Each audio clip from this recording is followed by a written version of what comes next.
আমরা মুসলমান, আমাদের আল্লাহ আছেন, আমাদের রসুল আছেন, আমাদের কোরআন আছে, আমাদের ইসলাম আছে। আমাদের জিন্দিগি লাগাম ছাড়া না। লাগাম ছাড়া হাইওয়ান জানোয়ারের জীবনই যদি হতো তো আল্লাহ তাআলা আমাদেরকে মানুষ মুসলমান বানাইতেন না। মুসলমান বানাইছেনই আল্লাহ তাআলা একটা মহৎ উদ্দেশ্যে, একটি উদ্দেশ্য।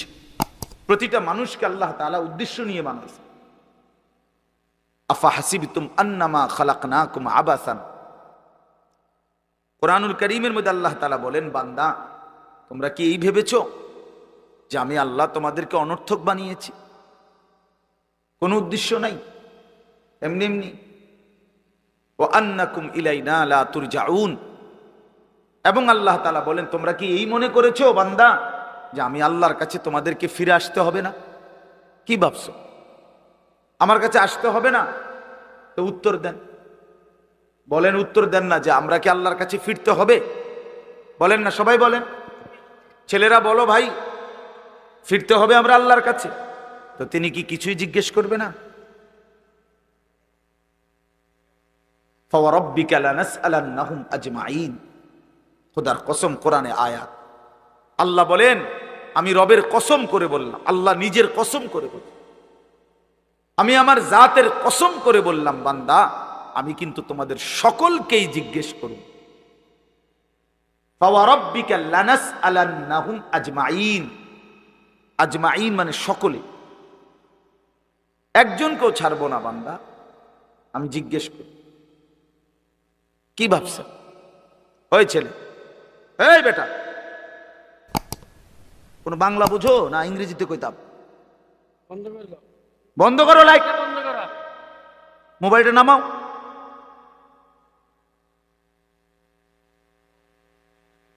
তো আল্লাহ তাআলা বলছেন, ভাই ছেলেরা তোমরাও শোনো, ভাই তোমার কল্যাণের জন্য বলতেছি।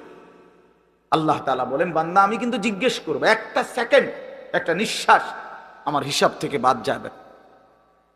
লাকাদ আহসাহুম ওয়া আদ্দাহুম আদ্দা। আল্লাহ তাআলা বলেন, আমি তোমাদেরকে বেষ্টন করে আছি এবং তোমাদের পুরা জিন্দেগি গুনে গুনে রাখছি, গুনে গুনে। হাসি কয়টা, কান্না কয়টা, নিঃশ্বাস কয়টা, হাঁটা কয়টা, চলা কয়টা, হাত নাড়াইছো কয়বার, আল্লাহ বলেন আমার হিসাব আছে। মা তাসকুতু মিন ওয়ারাকাতিন ইল্লা ইয়ালামুহা। আল্লাহ তাআলা বলেন, জমিনে যদি একটা পাতাও পড়ে আমি আল্লাহ জানি। কোন গাছের কোন পাতাটা পড়ছে জানে কিনা আল্লাহ জানে। লাহু মা ফিস সামাওয়াতি ওয়া মা ফিল আরদ ওয়া মা বাইনাহুমা ওয়া মা তাহতাস সারা। আল্লাহ বলেন, সাত আসমানে যা আমার, সাত জমিনে যা তাও আমার। আসমান ও জমিনের মাঝখানে যা তাও আমার, সাত তবক জমিনের নিচে যা তাও আমার। এই জন্য দোস্ত আমার, বন্ধু আমার, বাপ আমার, ভাই আমার, পর্দার আড়ালের মায়েরাও, আমার জন্য, আপনাদের জন্য, আমরা সবাই এটা বোঝা দরকার। আমাদের জিন্দিগির এক সেকেন্ড ফালতু না। হাসতে হাসতে বলা আর কাশতে কাশতে বলছেন, মস্কারি করে বলছেন আর ঠাট্টা করে বলছেন, ইয়ার কি করে বলছেন, সমস্ত কিছু হিসাব হচ্ছে, হিসাব দিবা। ওয়াকুল্লুহুম আতিহি ইয়াউমাল কিয়ামাতি ফারদা। আল্লাহ তাআলা বলেন, তোমরা সকলেই আল্লাহর সামনে কিয়ামতের দিন একজন একজন করে দাঁড়াতে হবে, একজন একজন, আলাদা আলাদা। ফারদান মানে ওয়াহিদা, একজন একজন, আলাদা আলাদা উত্তর দিতে হবে। সুম্মা লাতুসআলুন্না ইয়াউমাইদিন আনিন নাঈম। আমার দেওয়া প্রতিটি নিয়ামত সম্পর্কে অবশ্যই আল্লাহ বলেন তোমাদেরকে জিজ্ঞেস করা। হাসরের ময়দানে আছে, আল্লাহ ফেরেশতাদেরকে বলবে, ওয়াকিফুহুম ইন্নাহুম মাসউলুন। আমার বান্দাদেরকে লাইন ধরে দাঁড় করাও, কিফু তাদেরকে থামাও, দাঁড়াও। ইন্নাহুম মাসউলুন, তাদের সকলকেই আজকে জিজ্ঞেস করা হবে। বহু আয়াতে ওয়া ইম মিনকুম ইল্লা ওয়ারিদুহা। আল্লাহ বলে তোমাদের একজনও এমন হবে না, নবী বলো, রাসূল বলো, আউলিয়া বলো, ইমানদার বলো, নাফরমান বলো, প্রত্যেককেই ফুলসিরাত পার হইতে, পার হইতে, প্রত্যেককেই তার আমল নামার মধ্যে প্রত্যেকে হাতে নিতে হবে, হয় ডান হাতে নয় বাম হাতে। প্রত্যেককেই মিজানের পাল্লার সামনে আসতে হবে তোমার আমল নামা ওজনের জন্য। আল্লাহ তাআলা বলেন বহু মানুষ তারা আমল নামা নিজের জিন্দেগীর কর্মকাণ্ড মিজানের পাল্লায় দিবে ওজনের জন্য। আহা, আল্লাহ বলে কাফের, বেঈমান, নাফরমান, পাপী, ফালা নুকিমু লাহুম ইয়াউমাল কিয়ামাতি ওয়াজনা, সেদিন কিয়ামতের দিন মিজানের পাল্লাতে তাদের সারা জিন্দেগীর সমস্ত কর্মকাণ্ডের এক বিন্দু কোনো ওজন আসবে না, 100 গ্রামও হবে না।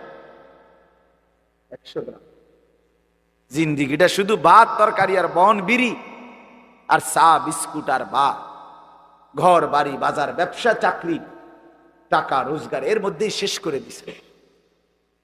এই পুরাটা একসাথে ওজন দিলে কিছুই আসবে,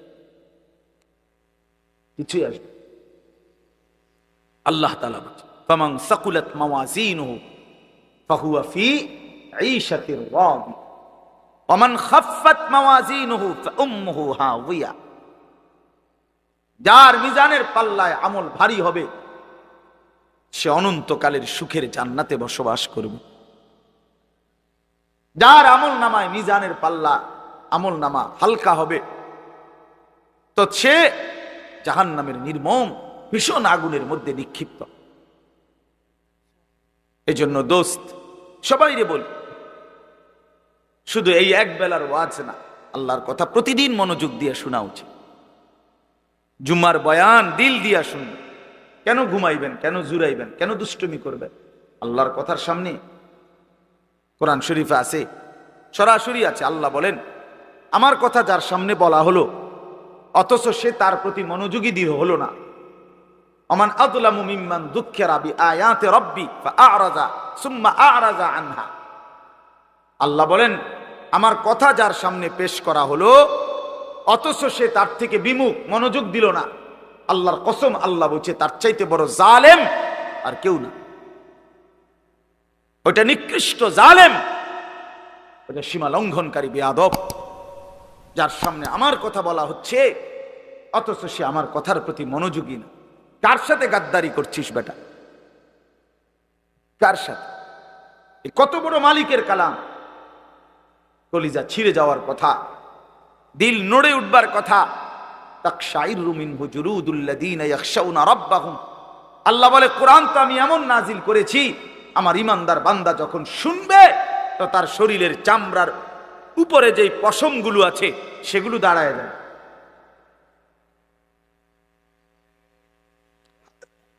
বুঝছে?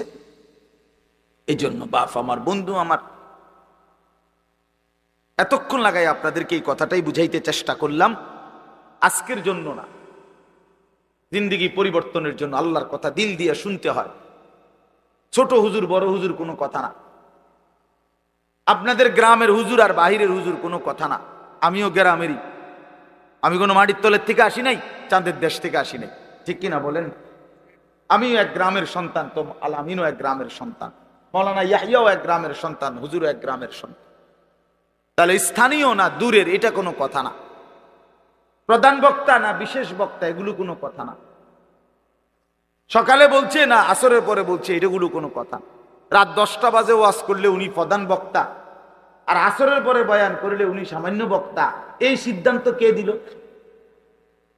বলো কথা, এটা কেমনে ফয়সালা হইল? মাগরিবের পরে ওয়াজ করলে উনি বিশেষ বক্তা, তো নবী সাল্লাল্লাহু আলাইহি সাল্লাম কোনোদিন মাগরিবের পরে বয়ান করে নাই, কথা বলেন না, ফজরের পরে বলে নাই, তো কাজে এটা কোনো বিষয়, এগুলো ধোঁকা। এই প্রধান বক্তা, বিশেষ বক্তা, অল্প বক্তা, সামান্য বক্তা, সাংঘাতিক বক্তা, ভয়ঙ্কর বক্তা, সিরিয়াস বক্তা, উড়াদুরা বক্তা, এগুলো ধোঁকা। বরং আল্লাহর কথা যিনি বলেন যখনই বলেন তিনিই দামি। আপনার এলাকার হুজুর বললেও দামি, দূরের হুজুর বললেও কি, আপনার মসজিদের ইমাম বললেও দামি, অন্য মসজিদের হুজুর বললেও দামি। এই জন্য এটা গুরুত্বপূর্ণ। এটা যদি আপনি দিলে বসান তাহলে মাখলুক থেকে নজর সরবে। ব্যক্তির মোহর কোনো বিষয় না, জনপ্রিয়তা কোনো বিষয় না, আল্লাহর ইচ্ছা। আল্লাহ কখনো কাউকে 1000 মানুষের জন্য কবুল করে, কেউ 100 জনের সামনে বলে, কেউ একজনের সামনে বলে, এতে কোনো অসুবিধা নেই। কথা বলেন না কেন? কোনো অসুবিধা নেই। আমার জিন্দিগির 20 বছর, তা আমরাও তো একসময় 10 জন 5 জন মানুষের সামনে কথা বলছি, তো কি হয়েছে? এতে কি হয়েছে? কি এই জন্য ভাই বাবা, প্রত্যেকের দিল থেকে মাখলুকের খেয়াল সরাবে যে আমার আল্লাহর কথা হচ্ছে, কে বলতেছে হাবশি গোলাম না কালো গোলাম, এটা দেখার বিষয় না। আমার মালিকের কালাম। কার কালাম? আমার আল্লাহর কথা, আমার রসুলের কথা। এরপরে আর কি? এরপরে আর কি? এই জন্য ইনশাআল্লাহ ওলামায়ে কেরামের কথাগুলো সব সময় মনোযোগ দিয়ে শুনলে ভাই বরকত হবে। ধীরে ধীরে বদলাবে, ধীরে ধীরে বদলাবে। মুসলমানের ছেলেরা, বাবারা, একটা মিনিট বাপ আমার, এই যে কয়জন বসছো ভাই, ভাইবা দেখো, 365 দিনে এক বছর কোনো দিন যে ফজরের নামাজ পড়লা না, তোমার এটা কেমন জিন্দিগি বাপ? কি পরিমাণ আল্লাহকে ভুলে গেছো? তোমার উপরে খোদার কি পরিমাণ লানত পড়ছে, অভিশাপ পড়ছে। এক বছরে কোনো দিন ফজরের নামাজ পড়লো না। বাবা জীবিত, মা জীবিত, মুসলমান, বাপ মার ঘরে ঘুমায়, অথচ কত বড় জানোয়ার এটা! এটা তো আস্তা জানোয়ার, এটা তো মানুষের বাচ্চা না, এটা তো আস্তা জানোয়ার। এটা তো একটা চতুষ্পদ জানোয়ার ছাড়ার কিচ্ছু না, জন্তু ছাড়ার কিছু না। মুসলমানের বাচ্চা কেমনে এতদিন আল্লাহকে ভুলে থাকে? 30 বছর মানুষের মিথ্যা বলে। একজন মুসলমান বুঝি 30 বছর সুদ খায়? কি বলেন? বলে 30 বছর আপনার ঘরে নাচ গান চলবে, প্রতিদিন নর্তকী নাচবে, টেলিভিশন নাটক সিনেমা চলবে। আহা, আখিরাতের কথা কোনোদিন মনে পড়বে না? কোনোদিন কি বলবেন না যে এগুলা গুনাহ? 30 বছর লাগাতার মিথ্যা বলবেন, গালি দিবেন, ওজনে কম দিবেন, এ কেমন জিন্দিগি বাবা? 60 বছর বয়স, এখনো বিড়ি সিগারেট খান, কতদিন পরে মনে পড়বে কবর? 60 বছর বয়সও কথায় কথায় গালি দেন, কত বছর পরে মনে পড়বে কবর? 60 বছর বয়সও চা দোকানে বসে বসে রঙিন টেলিভিশনে নর্তকীর নাচ দেখেন, তাহলে আরো কত বছর পরে মনে পড়বে আপনি মরবেন? ইনসাফের কথা কন, বিচারের কথা কন। এখনো মরার সময় হয় নাই, এখনো ফল পাকে নাই, এখনো হায়াত শেষ হয় নাই। দুনিয়া আরো ভোগ করবেন, কবরে যাইবেন না তাইলে? আপনি তাইলে মরবেন না চাচা?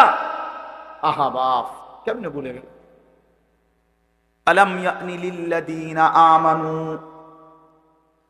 আন তাখশা কুলুবুহুম লিযিকরিল্লাহ। রব্বুল আলামিন বলেন, মুমিন ঈমানদার, আমি আল্লাহর ভয়ে, আমার স্মরণের জন্য, আমার জিকিরের জন্য তোমার দিলটা নরম হওয়ার সময় আজও কি হয়নি? আলাম ইয়ানি, আজও কি হয়নি বান্দা?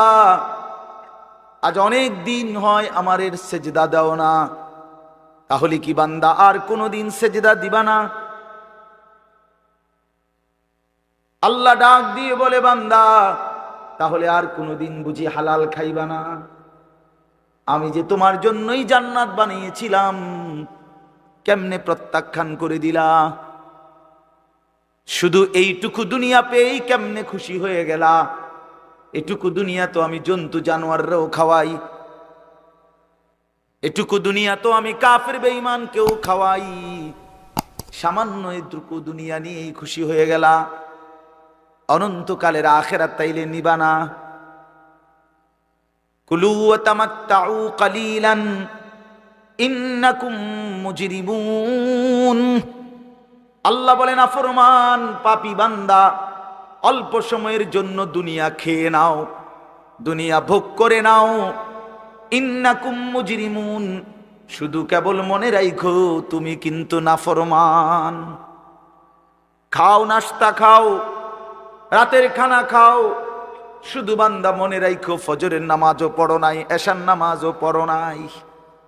খাও বান্দা, খানা দুনিয়া আমি আটকাবো না, শুধু মনে রাখো আমি হাসরের ময়দানে কিন্তু ছাড়বো না। ইন্না লাদাইনা আনকালাম ওয়া জাহিমা, আল্লাহ বলেন আমি কিন্তু আগুনের শিকল বানিয়ে রেখেছি, জাহান্নামের আগুন কিন্তু প্রস্তুত করে রেখেছি। দুনিয়া তো আমি খাইতে দেই বান্দা, দুনিয়া আটকাই না, ডাকলেও খাওয়াই, না ডাকলেও খাওয়াই। অনুগত অবাধ্য ইমানদার বেঈমান আমি তো সবাইকেই দুনিয়া রিজিক দিচ্ছি, তাই না? কথা বলেন না কেন? সূর্যের আলো কাফের বেঈমানের বাড়িতে ওঠে না, চাঁদের আলো ওঠে না, দুনিয়া তারা ভোগ করছে কিনা বলেন? আল্লাহ তাআলা বলে বান্দা দুনিয়া খাচ্ছ, ভোগ করছো, দুনিয়া নিয়ে মাতলামি করছো, এটারে খুব তৃপ্তির কিছু মনে করো না, দুনিয়া আমি কুত্তারেও খাইতে দেই। ছেলেরা মনে রাখো,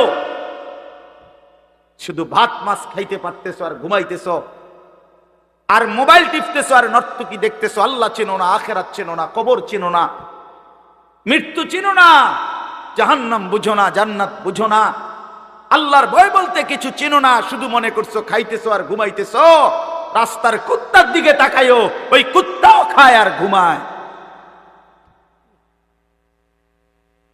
কুত্তাও খায় আর ঘুমায়, কুত্তাও পেশাব পায়খানা করে, কুত্তারও যৌন চাহিদা পূরণ হয়, এজন্য কুকুরেরও বাচ্চা কাচ্চা হয় না?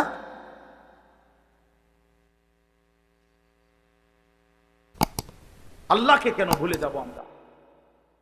মালিক কেন ভুলে যাব? বানানে ওয়ালা ভুলে যায় কিভাবে? একটা সেজদা দিতে মন চায় না, এক ওয়াক্ত নামাজ পড়তে মন চায় না। তুই কোন মানুষের বাচ্চা? তোরে জন্ম দিছে কয়ে? তুই মায়ের পবিত্র দুধের 2 বছর মায়ের পবিত্র দুধের অপমান করলি না ফরমান।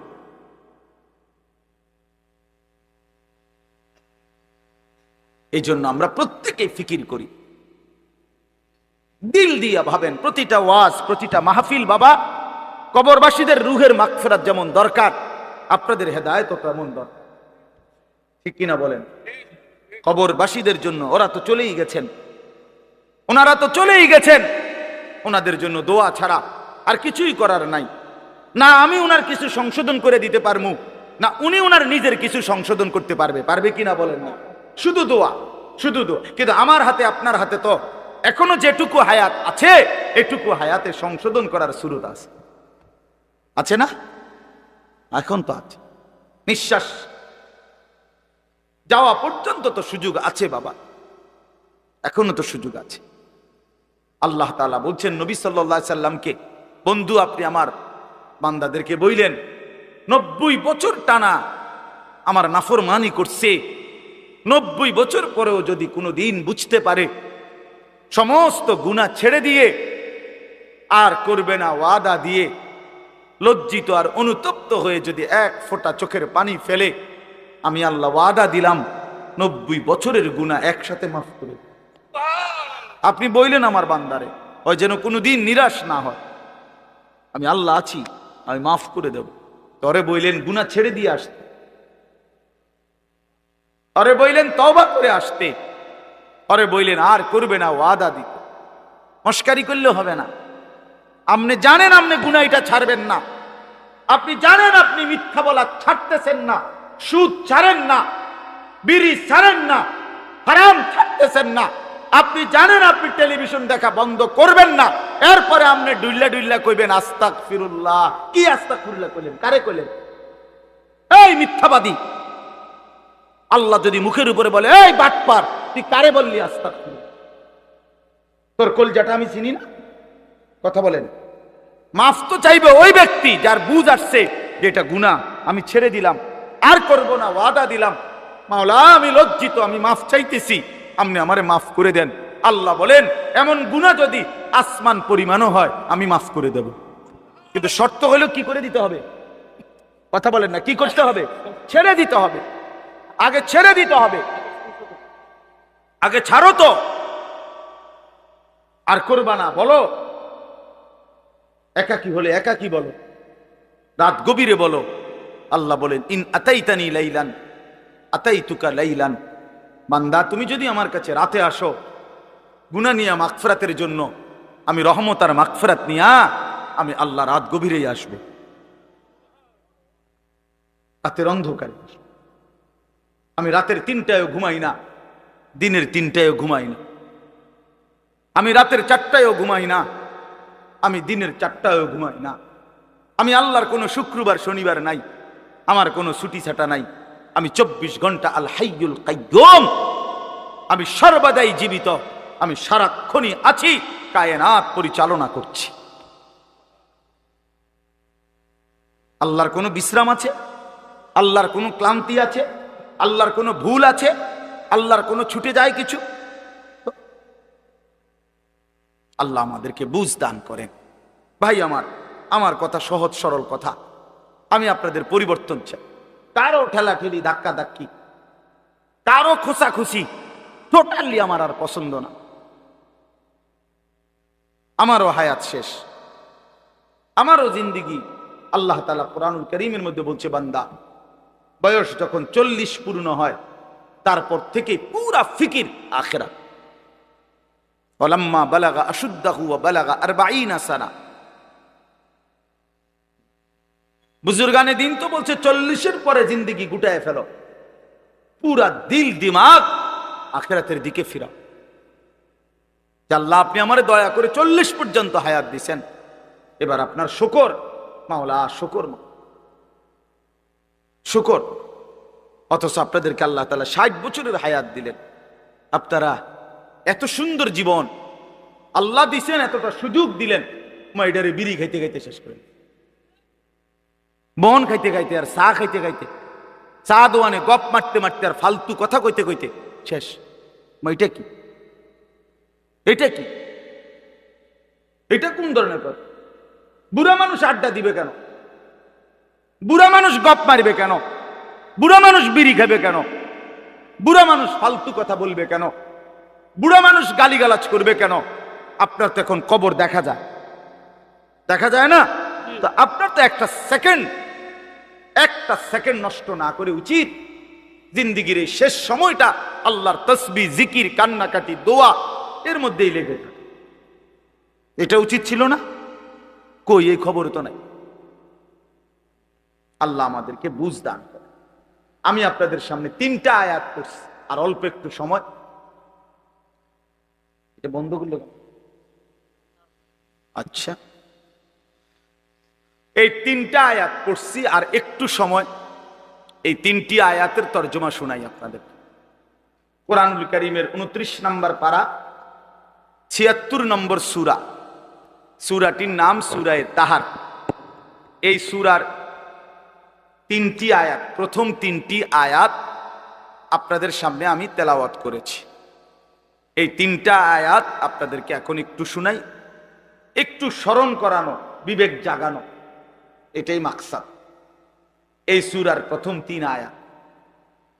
আমরা এই 3টি আয়াতের মধ্যে আল্লাহ তাআলা কি বলছেন এই কথাটা আগে সংক্ষেপে আমি আপনাদের এমনি একটু বুঝাই, তাইলেই দেখবেন তরজমা বললে আপনি সহজে বুঝবেন ইনশাআল্লাহ। প্রথম কথা হইল, আমরা যারা এখানে বসছি আমরা প্রত্যেকেই মানুষ, বলেন আলহামদুলিল্লাহ। আল্লাহ তাআলা মানুষকে কোরআনুল কারীমের মধ্যে বলছেন, আমি মানুষকে 7টি ধাপে সৃষ্টি করেছি, 7 স্তরে, 7 ধাপে। 1 নাম্বার মাটি, 2 নাম্বার বীর্যের ফোঁটা, মানে বীর্য, স্বামী স্ত্রীর মিশ্র বীর্য।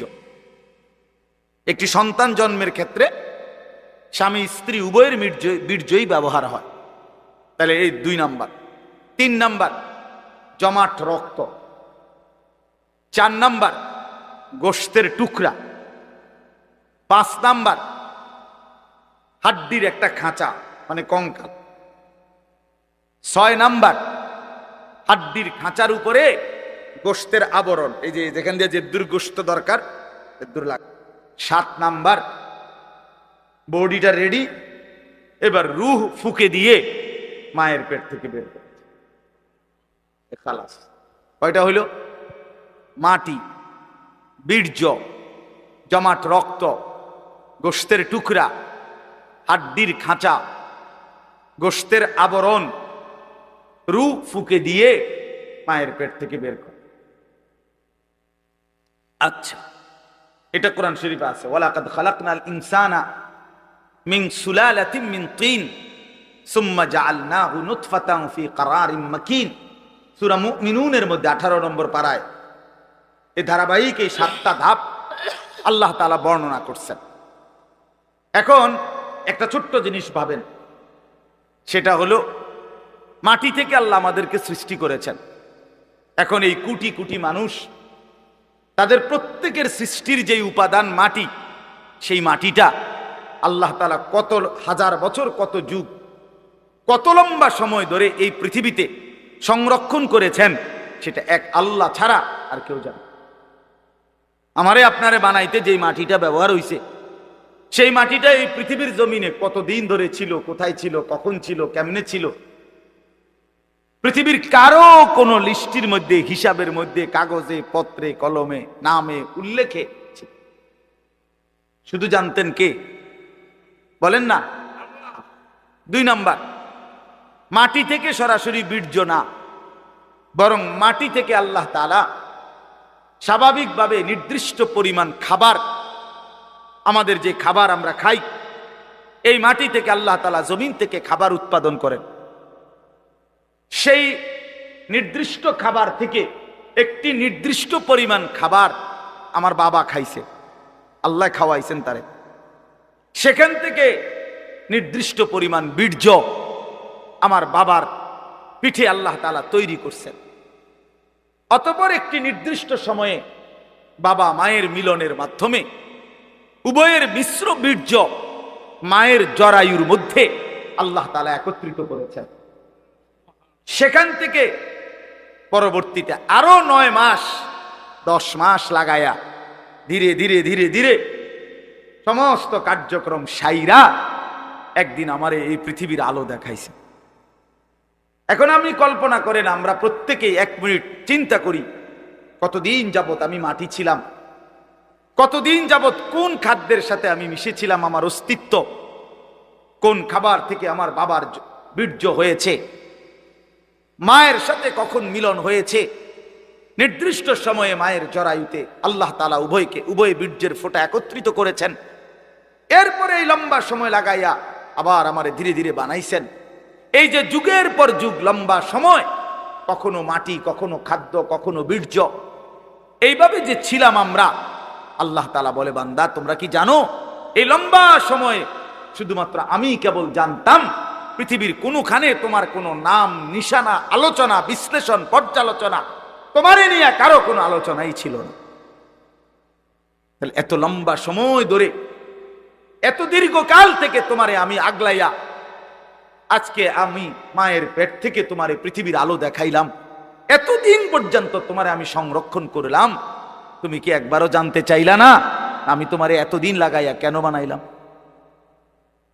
এত যত্ন করে তোমারে কেন বানাইলাম, এত লম্বা সময় লাগাইয়া কেন বানাইলাম, কতদিন ধরে মাটি হিসাবে রাখছি তুমি তো জানো না, কেউ জানে না, কতদিন হিসাবে খাবারের মধ্যে রাখছি কেউ তো জানে না।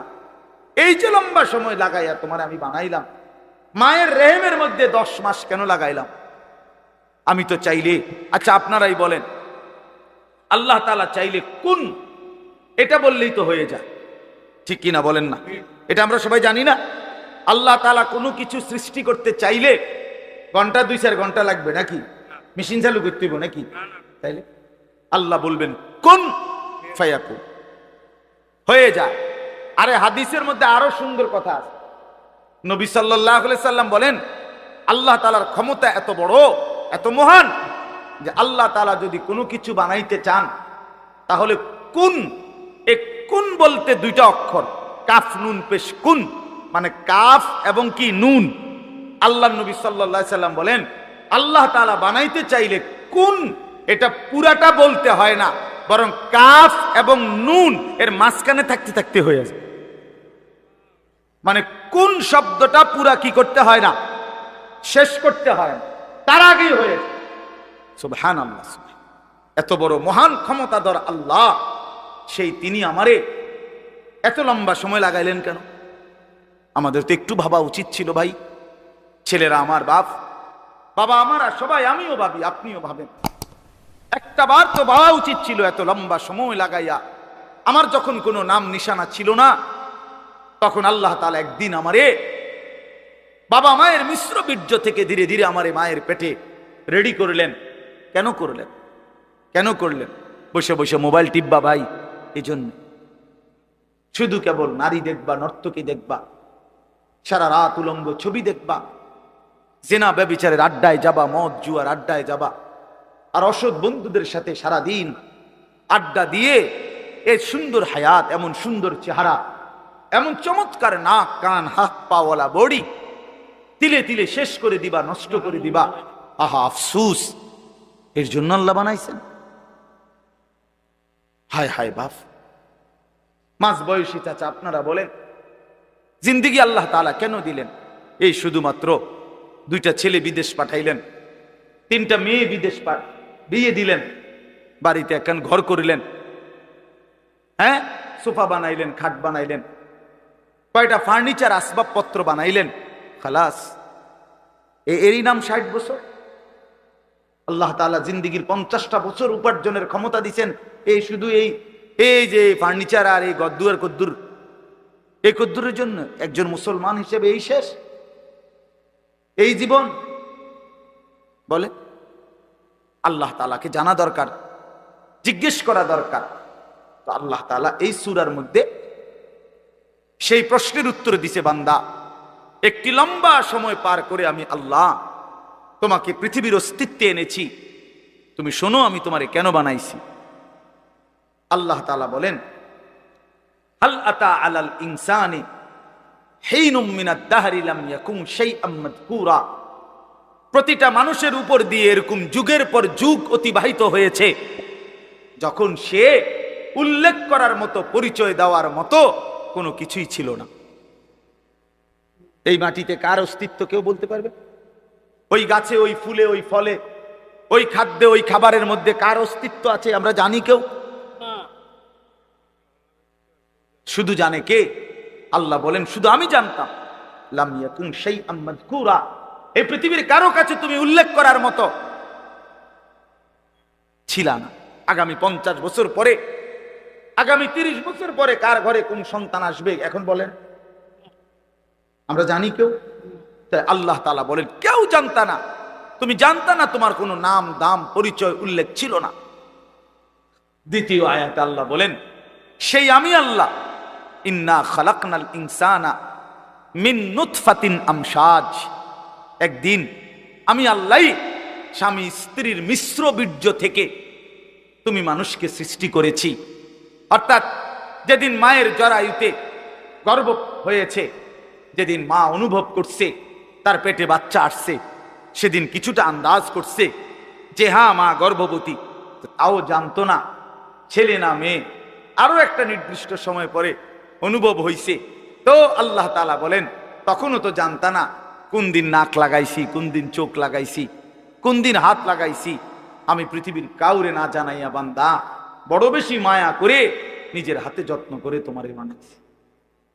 আমি একাই বানাইছি, একাই বানাইছি, অন্ধকারে বানাইছি। তোমার মারে ডিস্টার্ব করি নাই, বাবারে ডিস্টার্ব করি নাই, কেউ রে কোনোদিন কিছু বলি নাই, আমি আল্লাহ একাই বানাইছি। তো এরপর আল্লাহ বলেন কেন বানাইলাম শোনো, নাবতালিহি, আমি আল্লাহ প্রতিটা মানুষকে বানিয়েছি পরীক্ষা করার জন্য। এই কথাই, নাবতালিহি, নাবতালিহি, পরীক্ষা করার জন্য, লিয়াবলুয়াকুম, পরীক্ষা করার জন্য, লিনাবলুয়াহুম, পরীক্ষা করার জন্য, ওয়ালা নাবলুয়ান্নাকুম, পরীক্ষা করার, ওয়া নাবলুকুম বিশ-শাররি ওয়াল খাইরি ফিতনা। এই কথাটা বিশ্বাস করেন, কোরআন শরীফ আল্লাহ বারবার, এই তোমারে পরীক্ষার জন্য, পরীক্ষার জন্য, পরীক্ষার জন্য, পরীক্ষার জন্য, ফাতরামি করার জন্য না, ফাইজলামি করার জন্য না, দুষ্টমি করার জন্য। বান্দা খামখেয়ালি করার জন্য বানাই নাই। আমি একটা পিঁপড়াও বেহুদা বানাই নাই। এত সুন্দর মানুষ তোমারে কেন বেহুদা বানাই? আল্লাহ তাআলা বলেন আমাদেরকে আল্লাহ তাআলা বানিয়েছেন পরীক্ষা করার জন্য। কি করার জন্য বলেন না ভাই, আমার কথা শেষ তো, বলেন কি করার জন্য? আবার বলেন, আবার বলেন, আবার বলেন। এখন প্রশ্ন হলো কি পরীক্ষা? আল্লাহ তাআলা বলেন পরীক্ষা হলো এই, আমি তোমার একটা নির্দিষ্ট হায়াত দিলাম, তাও কদ্দুর আমি জানি, তুমি জানো। শুরুটা যেরকম তুমি জানো না, এখনটাও তোমার কইতাম না। 40 হোক, 50 হোক, 60 হোক, 30 হোক, 80 হোক, 90 হোক, 70 হোক, সেটা জানে শুধু কে? আল্লাহ। আল্লাহ বলেন এই যে নির্দিষ্ট হায়াত দিলাম, এই সময়টা আমি আল্লাহ তাআলা দেখতে চাই। মূলত এটা তোমার স্থায়ী জায়গা না, আমি তোমার জন্য একটা স্থায়ী জায়গা রাখছি আখিরাত। সেখানে গিয়া তুমি কি জান্নাতে যেতে চাও নাকি জাহান্নামে যেতে চাও, এই পরীক্ষার জন্য এই সংক্ষিপ্ত হায়াতটা দিলাম। আমি শুধু দেখতে চাচ্ছি।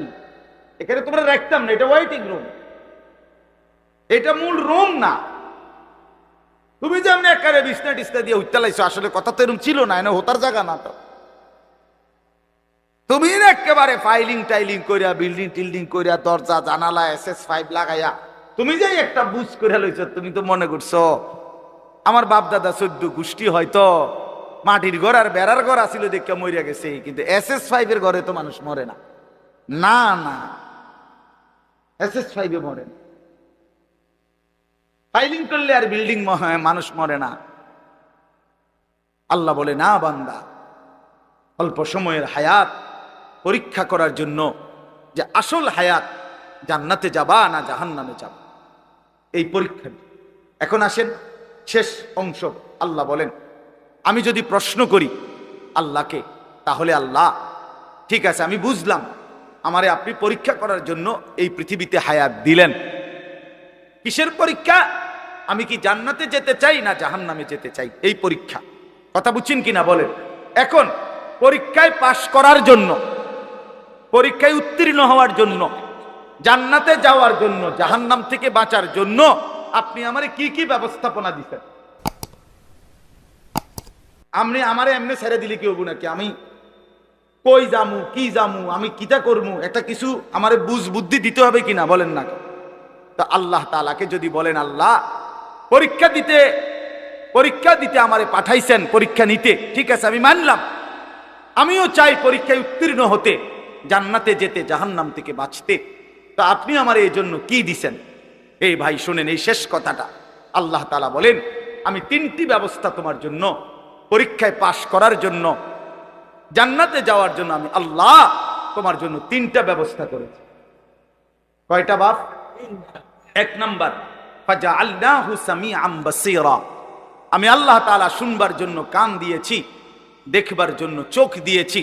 তাফসীরের মধ্যে লিখছে অর্থ হলো একটু বিস্তারিত, অর্থাৎ আল্লাহ বলেন যতগুলো হুকুম আমি পালন করতে তোমারে বলছি, যতগুলো বিষয় ছাড়তে বলছি গুনাহ, আল্লাহ বলেন বান্দা কসম তোমার, তুমি চিন্তা করে দেখো আমি আল্লাহ প্রত্যেকটা হুকুম মানার মতো পুরা যোগ্যতা তোমার দেহের মধ্যে দিছি। এমন একটা হুকুম আমি দেই নাই যেটা মানার যোগ্যতা তোমার শরীরের মধ্যে নাই। এমন জুলুম আমি করি না। কথা বুঝেন নাই? এই হলো প্রথম, পরীক্ষায় পাশ করার জন্য আমাকে মানার যোগ্যতা সম্পূর্ণ একটি শরীর, বডি আমি তোমারে দিচ্ছি। আমার সমস্ত হুকুম মানতে পারবা, সমস্ত গুনাহ থেকে বাঁচতে পারবা, এই সক্ষমতা আমি তোমার দেহের মধ্যে দিয়েছি।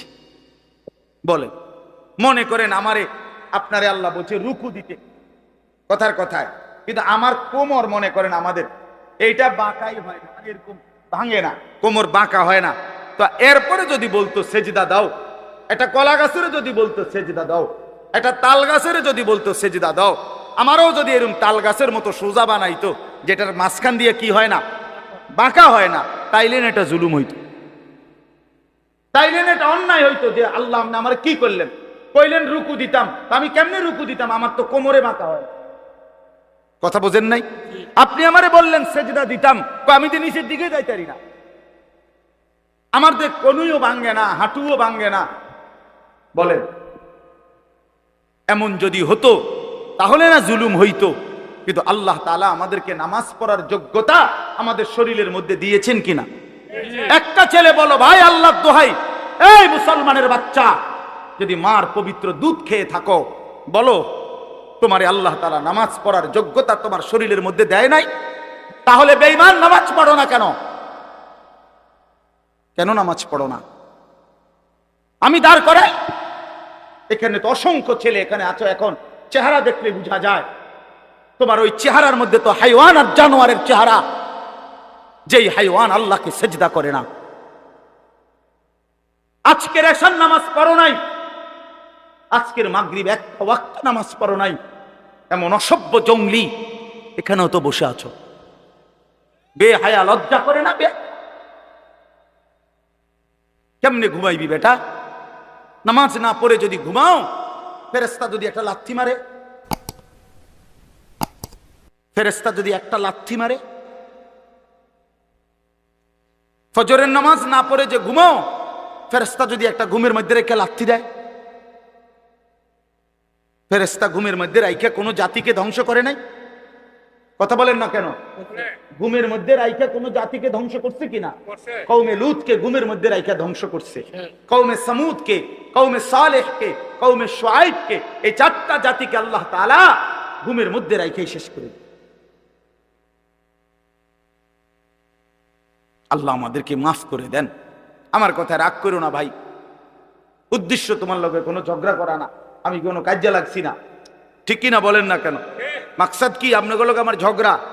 দীর্ঘ 20টা বছরের বেশি হবে, আজ থেকে 20 বছরের উপরে হবে এই জমিনে আমার আসা যাওয়া, সুখে দুঃখে আনন্দ বেদনায়, মূল্যায়ন অবমূল্যায়ন, সর্বাবস্থায় আমি আসছি আল্লাহর দয়া। বলেন আলহামদুলিল্লাহ। আলামিন আমার কাছে মাদ্রাসায় গেছে, ভাই আমার অনেক অনেক মহব্বতের ছাত্র।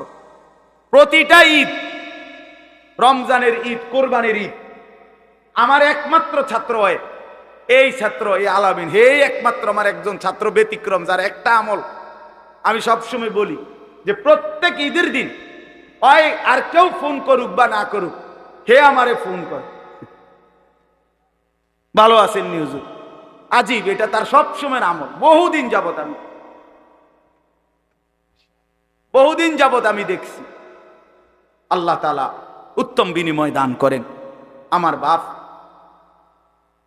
আমি আপনাদের কাছে অনুরোধ করছি, আল্লাহ তাআলা বলেন 1 নম্বরে, বান্দা আমি তোমাকে আমাকে মানার যোগ্যতা সম্পূর্ণ শরীর স্বাস্থ্য আমি দিয়েছি। আমাদের নামাজ, রোজা, ওযু, গোসল, জিকির, তাসবিহ, তেলাওয়াত, হজ, কোনটা পালন করার যোগ্যতা আমাদের শরীরে নাই? কথা বলেন না বাপ, বলেন না, আমার কথাটা বুঝছেন কিনা বলেন। এবার শেষ আয়াত, মাওলানা হুসাইন আসছেন, আমাদেরও অনেক মহব্বতের, আমিও ব্যক্তিগতভাবে তারে অনেক মহব্বত করি, আমারও সে অনেক মহব্বত করে। তো তৃতীয় শেষ আয়াত হলো আল্লাহ তাআলা বলে, দ্বিতীয় ব্যবস্থা, দ্বিতীয় আর তৃতীয় একসাথে বলছে, ইন্না হাদাইনাহুস সাবিলা। আল্লাহ বলে, বান্দা একে তো শরীরের মধ্যে আমারে মানার যোগ্যতা দিছি, দ্বিতীয়ত তোমারে যোগ্যতা দিয়া নিজের হাতে ছেড়ে দেই নাই, বরং আমি এরপরে আরো 2টা ব্যবস্থা করছি। 1 নম্বরে তোমারে বুঝাইয়া বলার জন্য, পরীক্ষায় উত্তীর্ণ হওয়ার জন্য, জান্নাতের রাস্তা পাওয়ার জন্য আমি আল্লাহ যুগে যুগে নবী এবং রাসূল আর নবী রাসূলদের পরবর্তীতে ওলামা, আউলিয়া, বুজুর্গ, আল্লাহর প্রিয় বান্দা, ওলামায়ে কেরাম, আউলিয়ায়ে কেরাম, আমি আল্লাহ যুগে যুগে তোমার কাছে পাঠাইছি তোমারে আল্লাহর রাস্তা, আখিরাতের রাস্তা, জান্নাতের রাস্তা, পরীক্ষায় পাশ করার রাস্তা বুঝায় দাও। বলেন, কোনদিন হুজুর দেখেন নাই, কোনদিন কোন হুজুরের কথা শুনেন নাই, কোনদিন কোন আল্লাহওয়ালা দেখেন নাই, এমন একজন ভাগ্যবান আতু ডানছে? কোনদিন হুজুর দেখেন নাই? কথা বলেন না কেন? ঠিক আছে না? তাহলে আল্লাহ তাআলা বলেন, পৃথিবীতে ঘূর্ণিঝড় হোক আর দুর্ভিক্ষ হোক, মহামারী হোক আর টর্নেডো হোক, সাইক্লোন হোক, হুজুর নাই পৃথিবীতে, এমন সময়টা কখন গেছে? চাচা আমনে কোন, আমনে ছোট থাকতে, আমনের বয়স তো একটু বেশি, আমনে কোন যে না হুজুর ছোট থাকতে একবার শুনছি ঘুমের তুইটা, পৃথিবীতে কোনো হুজুর নাই, এমন হয়েছিল? কথা বলেন না কেন? হয়েছিল চাচা? আল্লাহ তাআলা বলেন এই দ্বিতীয় ব্যবস্থা সর্বদাই আমি রেখেছি। এক জমানা আমি নবী রাসূল পাঠাইছি আমার আখেরি বন্ধুর মাধ্যমে, খতমে নবুয়ত, নবুয়তের ধারা আমি শেষ করে এরপরে আমি নবীর ওয়ারিস হিসাবে ওলামা আউলিয়াদেরকে পাঠাচ্ছি। তারা বুঝায় বলতেছেন, তারা বুঝায় আপনার আমার প্রত্যেকের কানে আখেরাত, কবর, হাসর, পরকাল, মিজান, ফুলসিরাত, নামাজ, রোজা, বন্দিগি, হালাল হারামের কথা কি একবার দুইবার পড়ছে? আমরা বলি নাই? কথা বলেন না কেন? ওলামায়ে কেরাম বলে নাই? আপনাদের মসজিদের ইমাম বলে নাই? 3 নাম্বার হলো, তাহলে আল্লাহ তাআলা বলেন বান্দা পরীক্ষার সমস্ত বিষয়বস্তু বুঝাইয়া বলার জন্য উপযুক্ত পথ প্রদর্শক আমি আল্লাহ যুগে যুগে দিয়েছি।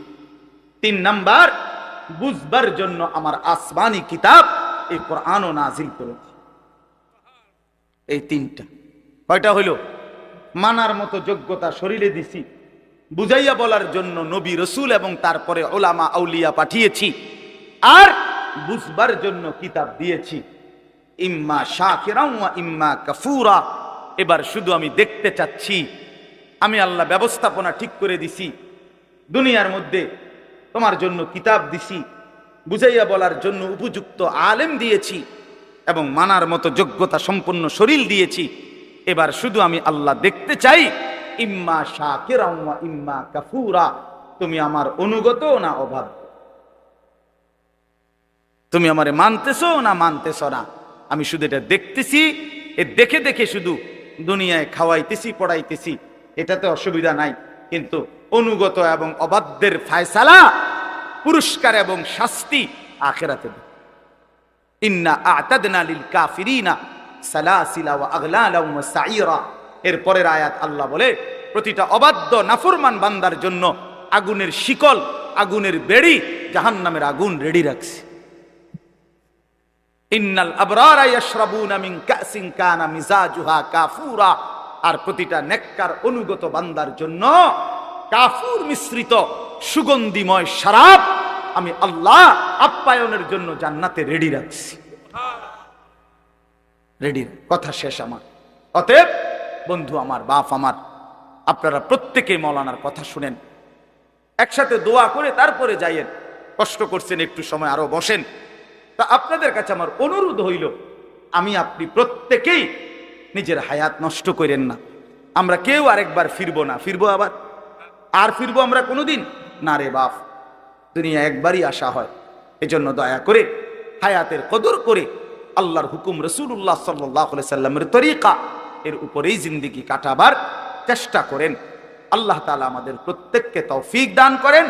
আজকের এই মাহফিলকে আল্লাহ তাআলা ভরপুর কবুল করে নেন। আগামী দিনেও এই মাহফিলের হোসনে ইন্তেজাম, সুন্দর ইন্তেজাম করার তৌফিক দান করেন। আমিন। সুবহানাল্লাহি ওয়া বিহামদিহি।